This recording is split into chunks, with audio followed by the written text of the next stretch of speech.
This is A Line Around Your Thoughts, a podcast that centers on conversations with artists, writers, musicians, and creatives from around the Inland Northwest. I'm EJ Iannelli, and joining me in the Rogue Heart Media studio today are Charlie Pepiton and Michael Kropf, who are two Gonzaga professors who are collaborating on a new film project. And we are going to talk all about that film project in just a second. So welcome, Charlie, and welcome, Michael. Thank you. Yeah, thanks for having us. So we've got two things to talk about today, or two kind of points that I want to hit, and then these will intersect, obviously, in this preview that's coming up on October 18th. Mm-hmm. But these are the short film Love, Eleanor, and then the string orchestra Luminia, which takes its name from the film, apparently. And then these will culminate in the preview on October 18th, where you will have a live accompaniment to the short film. So let's start talking about the short film Love, Eleanor. Mm-hmm. Now, I noted that this is based in Greece, and it is not your first short film to be based in Greece, nor abroad. Yeah. So talk about Love, Eleanor. Love, Eleanor is it's set on a Greek island in the Saronic Gulf, where it's a place that I've traveled a lot. I've fallen in love with this place. It's a place I don't name by name. It's not hard to find, but just out of keeping track of my sacred places, this is a place I'm not totally giving away. But it's a place that when you go there, it's really specific. There's no cars, so it's an 18th century settlement, and it's all donkey and mule traffic and foot traffic, and it slows you down. And I've gone there many years, enough to make Climbing Eros was a sort of experimental documentary there about pilgrimage. And that was 2022, wasn't it? Right. Yeah. Yep. And that's the story of I'm walking the island with my then 3-year-old son, while my wife, Becca, who made the film with me, is collecting materials to make paint. And she's painting from the island while we're walking this pilgrimage route. And this, as we're really getting to know this island, we came to understand there was 361 chapels on this island, which is an enormous amount of sacred spaces on an island that's about 14 miles long. And so Damon Falk, who's the writer that I work with a lot, he and I have traveled there together. And we were both just amazed at how set apart this island seems to be. But through all of its history, it's had sacred spaces, pilgrimage routes, all of this sort of around it. And so this character, Eleanor, who's a art historian, comes to this island to study the icons, the very specific style of icons that can be found on this island. So she's an art historian, and she's there. And she also gets there having received a long love letter in the form of a manuscript poem from this man she used to be with. And he says, "I wrote this for you. Tell me what you think. You're the best reader I know." Well, it's a beautiful poem. So she takes her time to respond while she has this really amazing interaction in one of the churches and with this woman who becomes sort of a spirit guide for her on the island. And so it's about her coming to feel seen and coming to understand a little more what it means to love. And Damon, his writing has a very poetic sensibility. So it's it's not necessarily, at least the trailer because I have not seen the film. But the trailer I took from this very poetic sensibility that I associate with your previous films and through Damon's writing. Yeah. And so when I guess that raises a question of Genesis, and that'll feed into the music in a bit. Yeah. But in terms of Genesis, what happens first? Is it the script that then gives rise to the movie, or is it the movie that informs the poetic sensibility of the script? This one's a bit of a story. Usually it's something that Damon has written that I take and do something with that he hasn't quite considered.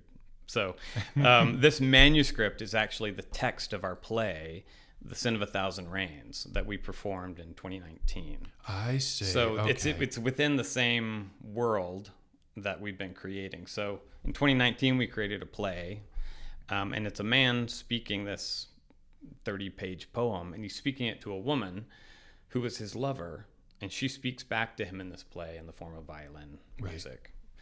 Right. But that play sort of posits that love and imagination is all that can last of us. And Eleanor has a response to that, and she seems to say, love isn't imaginative. Love's real. Love's an act. And so we let her, who's the subject of that poem, we let her have her say in the film.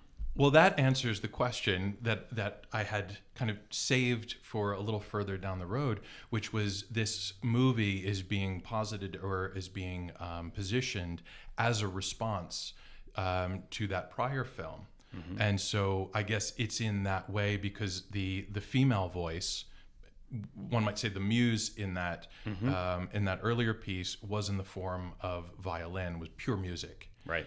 And so this actually gives human voice, to some extent, to that character. Yeah, and rightfully so. There were several people, notably several women, after that show that came up and said, "That was beautiful. You didn't give her a voice." And I said, "No, she spoke the whole time. She was singing back to him." They said, "Yeah, but you didn't give her a voice." And so this is our way to do just that. And she has a pretty strong response for him, which I think brings us full circle with that story, that question of what's left of us. And what is the running time for this short film? 28. Okay. About 28 minutes. Okay. Yeah. And I had mentioned earlier about Genesis and script giving rise to the movie, or the movie concept giving rise to the script, but it was really a lot of things originated with your score, didn't they, Michael? The movie was to some degree born out of Charlie hearing your score, no? I think that's right. There was a number of interesting things that came together at once. And I've been now in Spokane. This is, I guess, going into my third year. When I first started at Gonzaga, Charlie really kindly kind of reached out, and for me as a new teacher at Gonzaga, he reached out to kind of connect. And when I showed up to meet him, he had listened to a bunch of my music and was particularly taken with this string orchestra piece that I had written called Distant Sea. And I think that was kind of like the start of this project for both of us, even though we hadn't known it. And I was just honored that he had taken the time to like familiarize himself with my work. And then I had the joy of getting to know some of his work and seeing these beautiful poetic films that are so kind of centered on things like place and landscape. I think we realized pretty quickly that we have certain kind of connection in our aesthetics. And then I think a year later, we're both kind of separately envisioning these projects. You're envisioning this film that's going to happen. And I think you already had this idea of Distant Sea being a part of that. But I kind of separately had this dream of forming a string orchestra here in Spokane. And then we talked about it together and realized, wait a second, this might actually be the same project. Yeah. And I think, I don't remember exactly how the conversation went, but I think you came to me and told me about this film and how you were really taken with this piece that I had written, and you're asking me to basically compose a new score for this film, and you described to me how it would take place and what it was about. And you kept talking about Distant Sea, and at some point I said, like, maybe Distant Sea is the score, and you were really excited when I said that, because I think that's relieved. Yeah. And I always feel that way as a composer I've done film work before, and sometimes if there's just like a temp track that's just perfect for a film, you're never as a composer going to please the director with whatever you can try to come up to imitate that. And I was just excited about the idea of that piece finding new life. And so I think that's where we started. And so I kind of worked backwards with the score, and starting with this piece that had already existed, and then kind of I think I told you, like, go and film it and use the music like however you want, and we'll use that as a starting place, and then turned your kind of, when I saw the film for the first time and saw where you'd place the music, we turned those into more kind of cues that were then actually fitting the film. So it kind of started as a piece of music that got exploded and then reformed. Yeah, so you ended up, there was a process of rescoring almost, right, which I think is good, because then you have this evolution in tandem of both works, so that, yeah, nothing necessarily has to fit within very strict parameters of whatever is pre-existing. They can both kind of, evolve organically and in unison. Yeah, and the arc of the character, I hear it in the music. Yeah. So we use his original piece on set as a way to work with the actor, Elizabeth, getting her in the right mindset, just playing this music. It's so evocative. And it has these twists and turns, like the story, where you think you know where that music is going, and he turns it. There's all these surprises, like the character. And one of the things that struck me about the piece, and again, I've heard a small part of it in the trailer, but immediately I was reminded of Rachel's. I don't know if you're familiar with Rachel's. They are an indie, or were, I should past tense, an indie string chamber orchestra. And they composed music for Egon Schiele. It was a play. And so they composed music for this play. And in simply instrumentation, I mean, obviously there's going to be overlap and similarities there, but in mood as well. And I thought, wow, that's so interesting that these two pieces that have their roots in kind of a similar creative root should sound fairly similar or be so evocative of one another. So I was hoping you would say, you know what, I did listen to Rachel's, and I have heard their music. Maybe it's shown up in a playlist somewhere for it's funny too, because that piece, I wrote it, and then another composer friend of mine told me it reminded him of this Japanese composer's music, Yoshitatsuro Yoshimatsu. I'd never heard this composer before, and I went and listened to his music, and it's now one of my favorite composers. So I have some new listening to do, I think. Oh, that's really cool. And when you were on set and you were inspired by this music, and again, it's interesting here, the parallels between this and Scent of a Thousand Rains, because their music features so heavily, and it becomes the character's voice, and that the music in this project should inform the character and the unfolding of that story in a similar way. Yeah, and it's all of these pieces are sort of place-based, and when you listen to Michael's music, this distant sea, there is something of the sea in it. It's a really mysterious piece of music that you feel the expansiveness, you feel this sense of waves rolling in and rolling out, you feel this tension that is evocative of the sea. So that was another fit. So.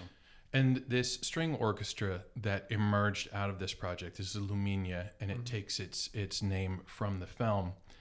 And there was an interview that I think you clued me into that I couldn't help but read, and you had talked about the light.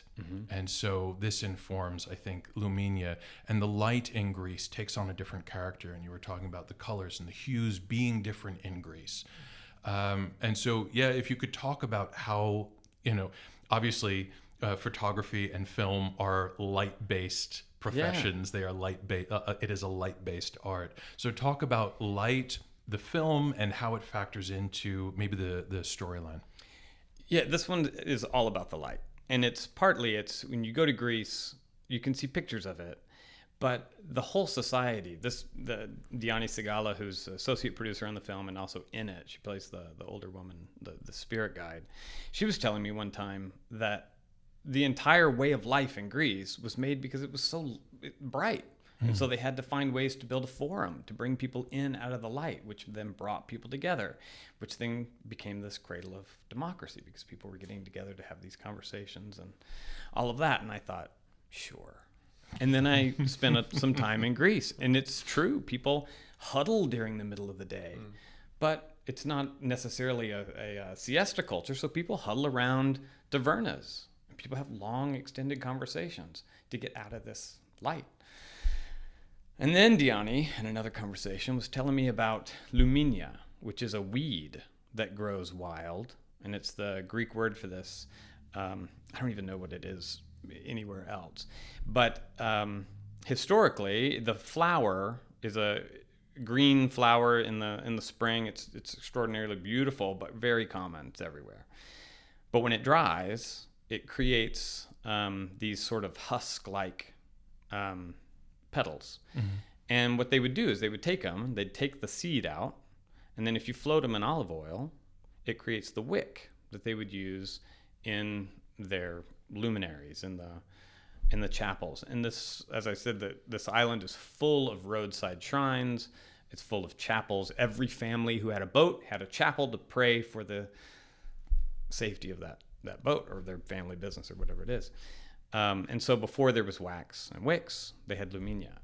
And it's the most common thing in the world there. And it's just a weed. But that weed then suddenly becomes something of devotion. And there's something about that I just love the poetry of it. And so that was part of the genesis of this film, is how to turn something so common into something devotional. And so how exactly does that factor into, or are we at risk of spoiling something? We're at risk of spoiling something if I speak any more about that one. Okay. But it plays a big part. Okay. And this character, whose name is Eleni, played by Diani, brings a gift.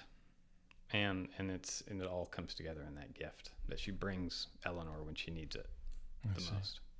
And so when the string orchestra emerged out of this, did you then select that title, or was it almost divinely assigned to it through this film?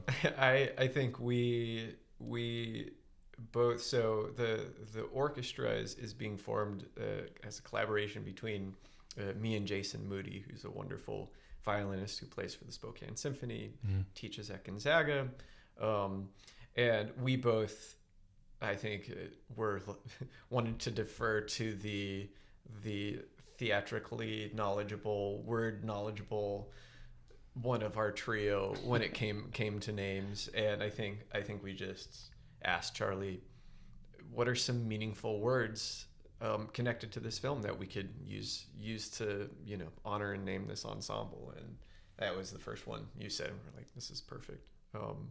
So I love the name of it. I usually have a great challenge naming things, and I think the connection and the conversation gives it a lot of meaning. You talk about names, and I know that this isn't your only gig, and so you were involved, I think, in San Francisco with was it an indie rock? Yes, I am. I'm outfit?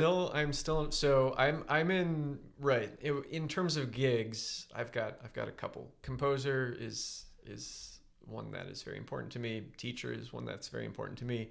I'm a musician. I like collaborating and creating music with people. And so there's an indie band based in San Francisco, actually made up of former San Francisco Conservatory friends that I met there. And we do not play classical music together.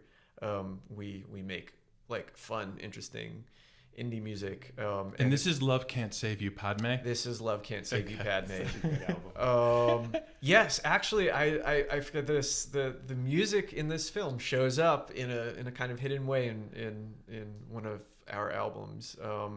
And then there's also an ambient music project that, funnily enough, is based both in San Francisco and then Michigan, where I moved after living in San Francisco.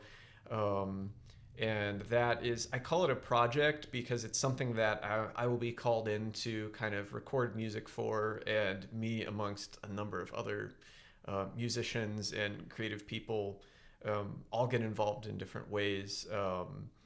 And then John Hansen and Andrew Tates, who are kind of the ringleaders, assemble these kind of ambient albums out of everything we've done. And so those are my two kind of, I guess, less classical musical collaborations currently. And with the current, now you're billing it as a string orchestra, Right. and that suggests a slightly more augmented version than an ensemble, or are you using those kind of interchangeably? Right. I think this is going to be the very first performance of this ensemble. Jason and I are not entirely sure what it will be and what it will look like. We are like putting together a team of musicians who are interested in both contemporary and old music, and are interested in creating interesting and unique kind of performance experiences. And so I could see a version of Luminia down the road that is not exclusively strings. But I think for me and Jason, starting with this concert, we were thinking string orchestra.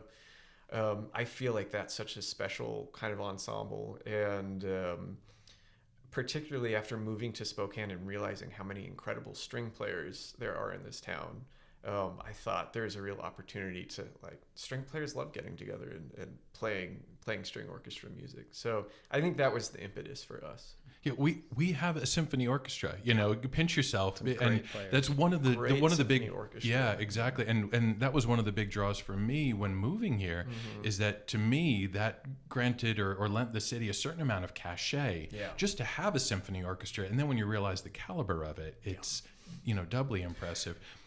Just out of curiosity, so it's you and Jason, and who else is in this, or is that all TBD? It's not.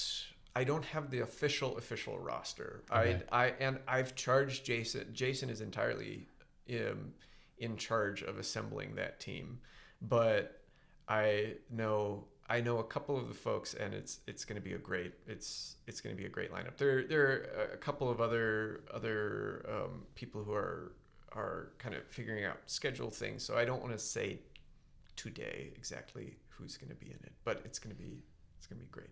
Okay, and we can talk about the rest of the program a little bit further, but Sure, yeah. I wanted to talk about the live performance, and both of you can leap in on this. I'm just kind of turning to Charlie, given that this film is going to be accompanied and done kind of in partnership with the live orchestration.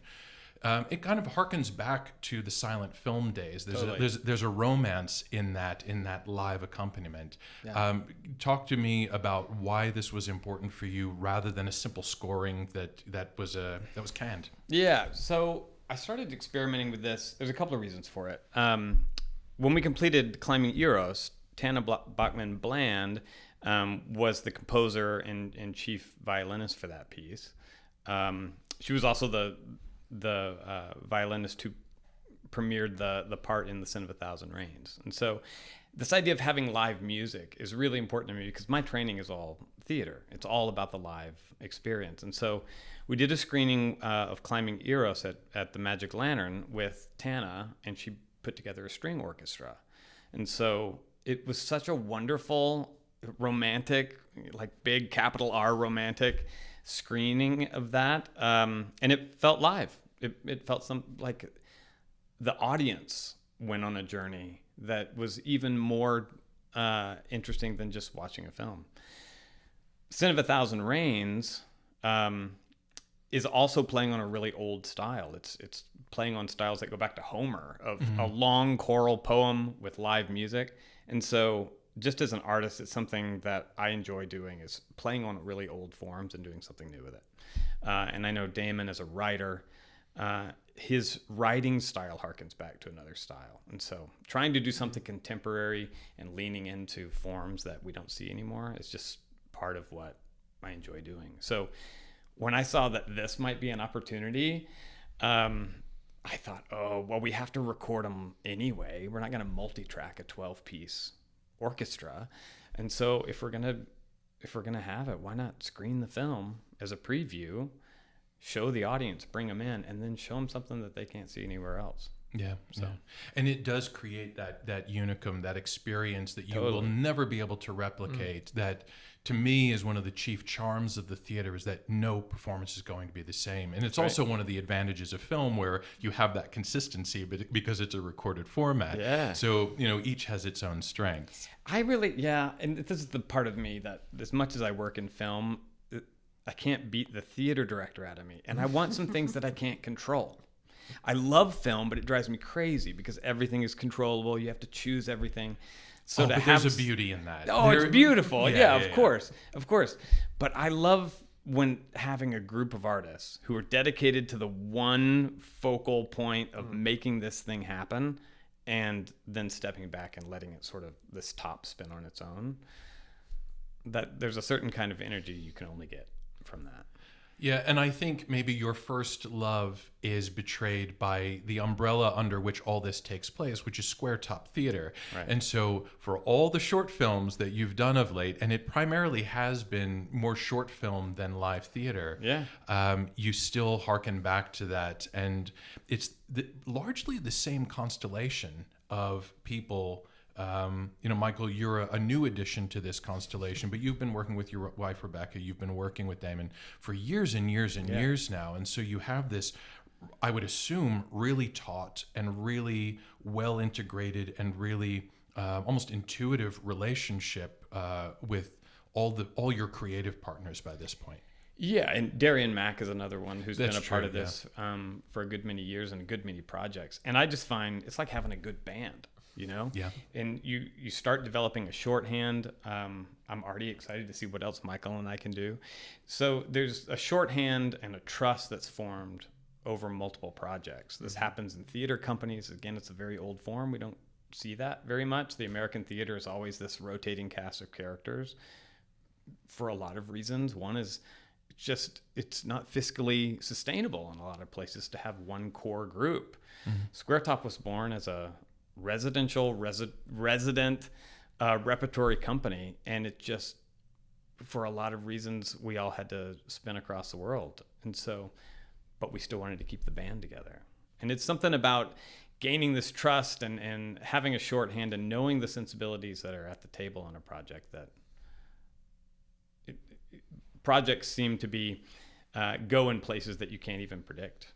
And so I'm directing them, but it's sort of like, I assume, Michael conducting this orchestra. He's conducting them, but it's really the strength of the players that make the music. So it's a little like that. Yeah, and you had mentioned Darian. Now, he is accompanying you to Greece on these excursions? Well, he did on this last one. Okay. Yeah, he did on this last one. Up until now, Darian's been the editor and really helped us through post-production on these last ones. This one, he was our director of photography, and that has made all the difference of having him on site. It streamlines the edit. He knows exactly how things laid out, but he's also got a real singular hand with the camera. So. And you went over with a bit of a crew because you also took Elizabeth. Now, how did you come across Elizabeth? Had you worked with her before? Had you wanted to work with her for a little while? Yeah, Elizabeth is an alumni of our theater program at Gonzaga. And I remember when she was at Gonzaga, she was just extraordinarily talented. And she was a part of a production there at Gonzaga of Waiting for Godot. By Samuel Beckett that we did site specifically. Which is all the rage right about now. Yeah. We're all still waiting. We're all still waiting. And she played Vladimir. And I thought when she graduated, I want to work with her again. And so I just sort of been waiting for the right project. And she moved to New York, where she was doing some producing and sort of living the life of a theater maker in New York. Luckily she's back in Spokane now. And so when I called her up and said, hey, do you want to play a character in a movie and go to Greece? There was a big pause on the other end of the phone. I think she thought, he's lost it this time. But she's been great to work with. And another thing that had leapt out to me from that earlier conversation that you had, and Damon was a part of that, and he called going back to Greece being a regrounding in many respects. And I think that's one of the things that may keep drawing you back, along with the light. What is the feel like? In addition to maybe the spiritual aspect of this particular island, and that meshing really well with this film, what is it that keeps drawing you back to Greece as a shooting location? That's a good question. It could be the same, a good excuse for a vacation as well. So, yeah, well, there's that. It's a hard. Just going there. It's just the sound on the island is its own because it doesn't have the steady hum of cars. Oh yeah. So what you hear is nature. You hear the chickens in the street. You hear the mules going by. You hear people calling across the rooftops to each other, and it situates you in a time that's very, very difficult to find anymore. Pace is slower. The culture is much. It's just really open and welcoming and warm to travelers, not so much to tourists. But if you can find a way to be a traveler without being a tourist, it's amazing what opens up. And I think Greece is one of those cultures that's got this sense of hospitality baked into it. And if you have time for it, if you can get past the tourist stage and really slow down and see where you are, it's an amazing place that can be a good reset. It has been for me. And I think you've quoted someone else along these lines about the being a pilgrim rather than a tourist. Yeah. Yeah, a monk gave me that card. It was at the Santuario de Chimayo in Santa Fe. I was there a few years back, and I was just sort of looking out over this vista, and I felt something in my hand. I looked down. There's a monk. When a monk hands you something, you want to check out what it was. And it was just a card that said, "Live your life like a pilgrim, not a tourist." And I thought, yeah, that's the thing. That's the thing. Yeah. If you have to find a way to slow down enough to do that.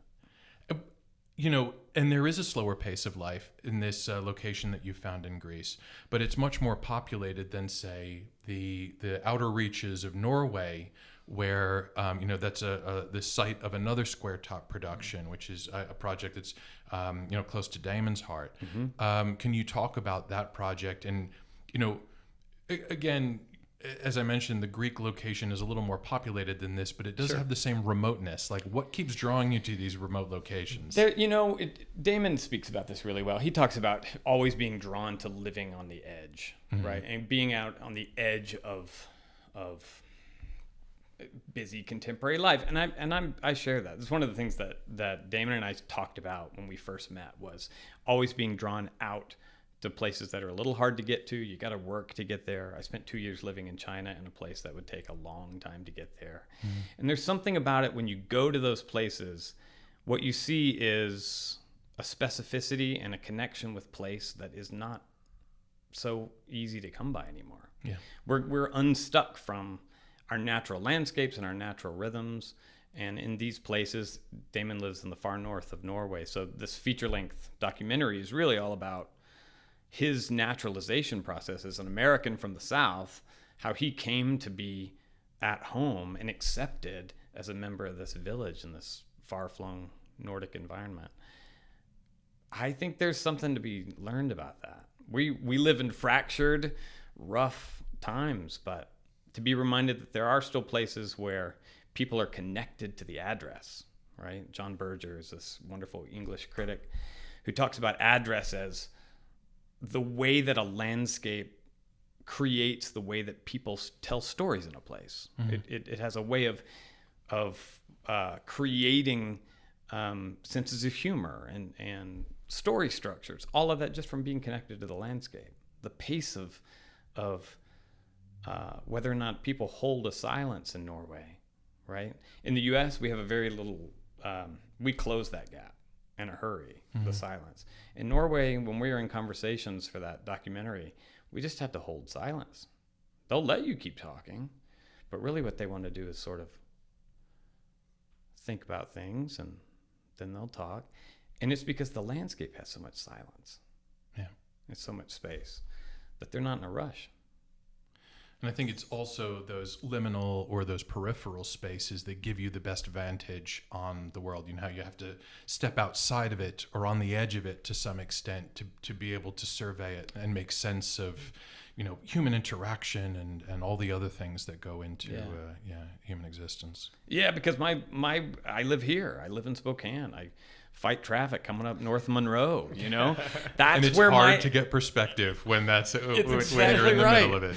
So it's been good to step out of these places and to try to bring a little of that back, not as a way of preaching, but just saying, this exists. Mm-hmm. How are we connected? What's our landscape telling us? And I think if that's what people take from some of these projects, that's not so bad. And so we have kind of the takeaway from this film on October 18th when folks see the preview, but there is going to be the live accompaniment. But there's also going to be a program beyond that. Right. You got a Caroline Shaw piece as well as a Holst piece. So why did you choose to supplement the live accompaniment with these pieces? Right. Well, so this is you know, Jason and I are kind of acting as co-artistic directors, and I think we had, you know, there's so many things that you're thinking about putting together a program in terms of how things balance and how they pace and what will be fun to play.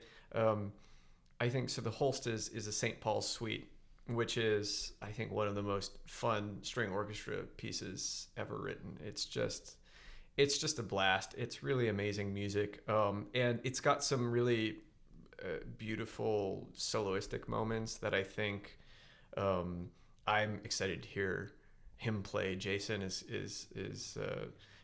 I was talking to him about it the other day. He's like, I forgot those solos were in there. I was like, this is why I wanted you to do this piece. And I think the statement we wanted to make with the ensemble was a nod to the old in an older kind of piece like that, but then to kind of fill the space with contemporary voices. And so there's going to be an arrangement of a Philip Glass piece, a work by Caroline Shaw. I think those two composers are connected in some very interesting ways. And so there will be a kind of conversation happening there. And then the second half will be this collaboration. And so so you're leading with that. So this is kind of the appetizer to the precisely. I see. I thought it would follow, and it was like, you know, thanks everybody for watching the film. Now we're going to perform, but you're actually front loading with all of this. Right, exactly. I think that works well. You know, the film with the music is going to take up a good chunk of time, and so it fits very naturally onto the second half of a program.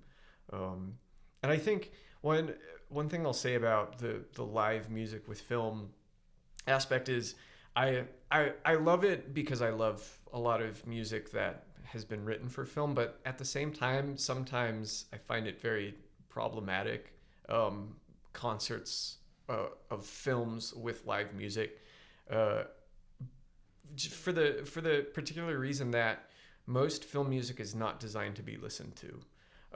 And I've had experiences going to see like the San Francisco Symphony playing some wonderful John Williams score live with film.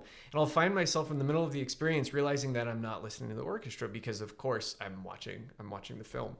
And sometimes you'll have these funny moments during these types of concerts where the film will end and the San Francisco Symphony is playing the credit music and people are getting up and leaving just because they're so used to this kind of relationship between music and film.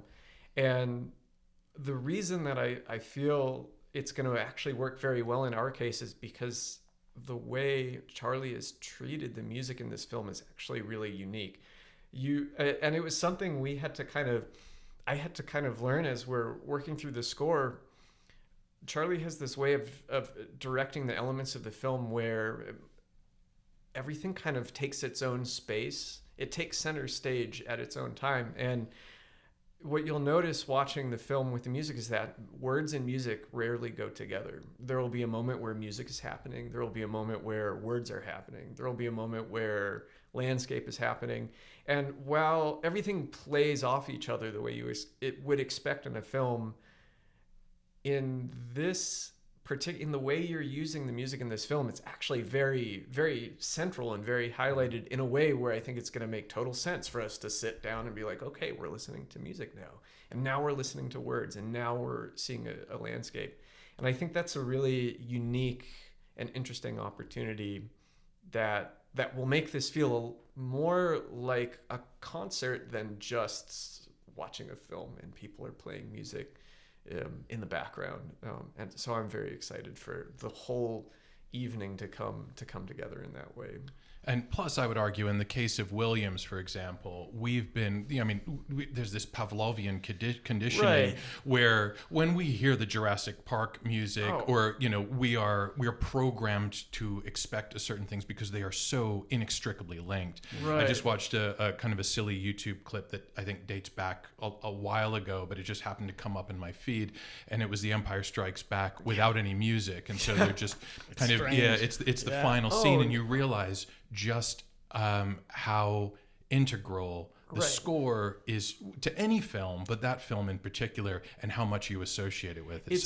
It's so important, but I still find there can be because it works so well. And obviously, you take it away and everything is diminished. But a really classic score like that, you just totally get lost in the story. And so it's funny, you're not meant to sit there and listen to the music in most traditional filmmaking. And so I find also, personally, as a composer, having written some film scores, it's very difficult for me because for me, the most important thing is always the music. Like that's the thing I care the most about. And I talked to Charlie about this when we started this. I sometimes have trouble with film scores because I just get really fixated on the music. And so it was really nice in this case that he was like, well, that's great because the music is perfect. So we're just going to let it do its thing. And I was like, okay, that's a relief.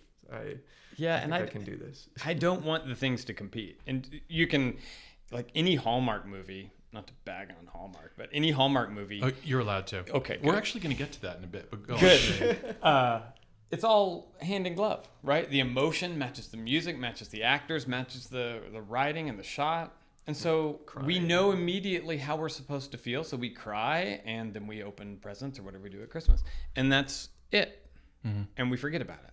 And so I think what we're trying to do, and this is something that my team at Square Top is always trying to do, is create something that creates an evocative place for an audience to sit in the middle of, where we're not leading anybody by the nose. We're letting the audience sort of unpack and sit in the resonance between parts. So nothing really completes in that hand in glove way. We call it one-to-one. We try never to one-to-one. And sometimes that can be alienating. Sometimes that can be challenging. But the idea is to let the audience unpack it the way they might a bit of poetry. Nothing's leading them that way.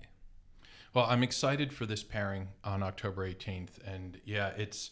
I think going to be revelatory in a number of ways, and I think it's a huge incentive to pair this with live accompaniment in the concert, because that way you kind of get this cross-genre or cross-discipline appeal. But as the credits kind of scroll on this phase of the interview, I hope you will stay with us and as we move into the lightning round. Are you prepared for this? I know. Okay, that's exciting. Every interview, every podcast, every episode of this has a separate component, which is the lightning round. So, people are usually saying, "I wish there was something stiffer in here," but you need not brace yourselves too much because we go fairly easy. So this is a very the first question is always an either or. Okay, and this is going to pull us right out of the other interview. Clowns or mimes? Wait, I'm just supposed to go like first instinct. Well, I'm going to ask you to justify your answer. Oh, I have to justify. But we've got clowns on the one hand and mimes on the other. I guess each has its merits.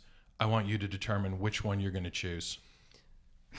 I'm gonna go the Charlie route and say like clowns. There's just this very deep archetypical, like you go back to all the Italian jesters or the what are their names? Pulcinella, the comic archetypes. There's something very deep about that. And I feel like mime is a subset of that. But why not look at the whole picture? How does that sound? I see. Okay. Yeah. I mean, there's a number of different routes you could take. You've gone clowns. That's an incorrect answer. The correct answer is mime. I should never have answered this in front of a theater guy. Because clowns freak me out. Oh, come on. But therein lies some of their appeal. Like something that is designed to be humorous and buffoonish is also deeply unsettling. I love the unsettled nature of a mime. Some of their power lies in that. But you chose mimes. I did. So why mimes? Because mimes, I love nothing more than being in the city and watching that guy who's painted gold stand on a crate. Right. I love that guy. The talent he has, the focus. I like that, and I don't feel like he's gonna burst a balloon in my face. But like as a theater guy, like the Del Arte kind of, come on, that's like, mime. But mime no, comes it's out clown. of it. But it's clown first. This is what I'm saying. Yeah. The clown is the buffoon as opposed to the yes. mime. Yeah, that's where I'm gonna go. I could see that. You're limiting yourself. Okay. And that's the whole point of the lightning round. It opens up these debates on otherwise, I'm ready. I'm ready to argue. So I had made reference to this when you cited Hallmark movies. Mm-hmm. I want your go-to example of a bad movie. Like when you're a professor, I'm sure you have negative examples that you share with your Can I give you a bad movie that I love? All the better. The worst movie that is the best comfort food is the original Point Break. It's a original terrible Point Break. Yes, Okay. The original Patrick Swayze, Keanu Reeves. It's a terrible film. Well, that's where my mind went to. I hadn't realized there had been a remake. And that was a mistake because it was perfectly terrible, and it was perfectly watchable and quotable. The acting's awful. The writing is wafer thin, but it's got skydiving and it's a surfer and they're bank robbing. It's just absolute popcorn candy. Wasn't that done by the same director who did Zero Dark 30? I think what? so. Am I what's her name? I'd have to look that up, but I feel the original Point Break. I feel like the original. I didn't know Oh that. God, and I'm not saying that it's definite. It's something that I'll have to kind of Wikipedia or IMDb I still watch afterward. that. If it's ever on, I'll watch Point Break. I love it. It's just it's a masterclass on what not to do, and yet for some reason it holds you. And yet it's still watchable. Yeah, okay. For sure. Go-to example of a bad movie, or I can expand this into music too. Sure. So if you have a go-to example of a bad album, you can also cite that.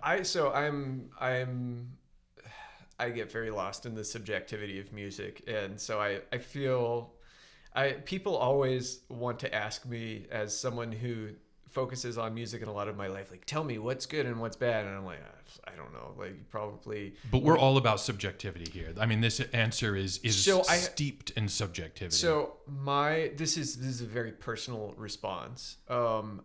My dentist growing up used to play the Enya album every time I was getting dental work done. And you would sail away sail away. It may be because I had to get a root canal this week, but this is very like forefront in my mind. I don't particularly enjoy. I will need to relearn how to enjoy Enya because I so associate it with being stuck in a dentist chair with things like, oh, no kidding, scratching on my teeth. We talk about Pavlovian responses, and that's probably a prime example of negative association. And I really need to I'm from the East Coast, so I also have this Pavlovian response against like new age woo-woo stuff that I am also unlearning because it's so much fun, and it's so much more fun to not be a pretentious East Coaster and to just like sail away. Just give in, sail away with Enya, and then watch Point Break. And what a great evening! Yeah, that's all right. The last work. Then we talked about bad albums and bad movies. The last work, and it can be anything of your choosing, toward which you had a very strong visceral reaction, and that can be good. And again, I'm opening it up to meals. Oh. Maybe you had a killer meal. Maybe you had a terrible meal. Maybe you listened to an album and you were like, "This is fantastic," or you were like, "This is awful," or "This makes me weep." And if you want some time to muse, and Charlie, you've got one that's kind of bubbled up already. Feel free to interject. Oh gosh. Because I have to say, when I'm thinking of these questions, I'm also thinking like, okay, what if somebody directed this at me? What would I say?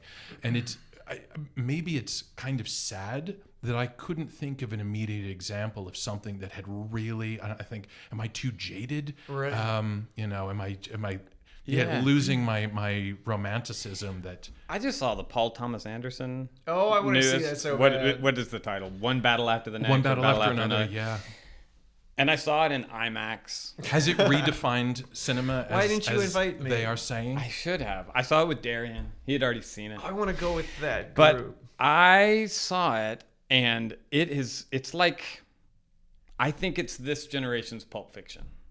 That's a big statement. Really? But I think because it's so violent, and they have a way of creating laugh lines at the worst possible moment where you're laughing, right? There's a whole section where he's on the phone with the bureaucracy for this radical militant group, and he can't remember the password, and everybody's been there, and just the way he breaks down the bureaucracy, you just sort of love him for it. And I found myself like grabbing my stomach laughing, and it wasn't it was clearly meant to be funny, but it was awesome. Well, I'm envious that you've seen it and that I haven't, because I have heard nothing but good things, and from critics that I really, really respect and who are fairly parsimonious with their praise, and just saying that it is redefining cinema in many ways, just because of the way that it melds all these different moods and tones and things like that. So yeah, cannot wait to see it. Yeah. Don't read any more about it. Just go see it. Just go see it. Yeah, I had only seen the trailer, and that was enough. Are you still musing on what your answer might be? I feel like I should go with like a positive one. Go for a positive one, After the Enya. She has a castle, by the way. So who am I? Well, she can handle the criticism then, yeah. Actually, yeah. It's totally personal. It's personal for me. Okay, this is gonna sound a bit like a Hallmark movie, but the last couple of really strong visceral responses I've had to music have been because like I'm listening to them with my husband for the first time. So it's like showing him like my favorite piece or something at this, like me and him went to see Sibelius's Third Symphony, which is one of my favorite pieces at the Detroit Symphony. And I was like sobbing by the end, having that shared experience with him. And it was very good. They're a wonderful symphony. So like that was positive. That comes to mind. And then like maybe on the flip side of that, we watched Mission Impossible, like the last Mission Impossible, like right before bed last weekend, and I had nightmares all night about the apocalypse. So that wasn't necessarily. Was it a good film that just gave you fever dreams? Oh my gosh, it is so wonky. But it's like yeah. I feel like if a film gives you fever dreams, you've got to give it some credit. Yeah. And I was like, I thought I was going to totally hate it, and it is so like. And I didn't watch like the 5 leading up to it or whatever, and it's so over the top and so like self-congratulatory, and so it's like, if it's a Tom Cruise vehicle, it's a Tom Cruise vehicle, exactly. But the stakes are very apocalyptic, and I don't know, that got to me. Yeah, I mean, the times feel very apocalyptic, so maybe it was exacerbated by everything else that's going on. It was just what nudged you over. Yeah. What did it for you? It was the Mission Impossible movie. Yeah. Finally, I'm asking you to kind of step outside yourself. We were talking about the vantage from the periphery. Step outside yourself. The most annoying habit you have. Oh gosh, my own habit? Yeah. Can you think of something that you do that would really irritate the hell out of somebody, or maybe your partners have? Do you have one? I'm like again newly married, so I'm learning a new one every day. I'm just having to pick. Yeah, I know. How do we pick? This annoys some people. This doesn't annoy everyone, and I think it's an East Coast thing, and I think it's a Jewish thing. So Jews grow up with this conversational tradition called collaborative conversation, which is a way of saying that we interrupt each other constantly. It's just like the best way to have a conversation. My husband grew up in the Midwest where we respect the silence. It's the Norwegian. Sure. It's the Norwegian kind of thing. So I'm sure that my collaborative conversational style can get kind of annoying. And define while Charlie's so picking what it's from what his it's about myriad is that is the collaborative conversation. right, it's conversation style. Yeah, that's what Very it is. illustrative. Yeah. I like it. So I'm from, all my people are from the South, and yaya culture is real. And so my parents live in town. Define yaya. Yeah. Okay. Yaya culture is what I've been trying not to do this whole time. And that's where everybody is talking at once. And so it's not at all rude in Cajun yaya culture or Southern culture to just everybody talk at once. And we have developed the ability to hear and speak at the very same time. There we go. It drives my wife crazy. When so this we is the all Jewish get and Southern we have so connection. much in common. You know, here we are getting together, and it's a very kumbaya moment, collaborative conversation, yaya culture coming together. I know, but I just want to not stop talking. When someone says something cool, I want to say something cool too, and so it gets really. I'm wondering if we're blaming things on our cultures that are actually just us. That's what I'm wondering. I don't know. It's okay to fob it off and use the cultural excuse. It's totally fine. And then it's so funny because in your films you let everything have its role and the music doesn't touch the talking. Yeah, I remember being in Darian's edit suite in his house, and we're working on something. And I'm getting excited, and I'm talking, and finally he pauses and he goes, "Charlie," I said, "Yeah." And Darian's always really calm. He said, "You're getting really loud. You're getting really loud. I know you like it. You're getting really loud." So I've learned that when I'm with Darian, I have to sit back and sotto voce a little bit. So on that very quiet and very mellow sotto voce note, we will end. I want to thank both of you so much for coming in today and talking about this. And yeah, I'm hoping with the next project, whether that's musical, whether that's cinematic, or a mix of the two, that we can get back together and chat. Yeah, thanks for having me. Thank Great. you so much.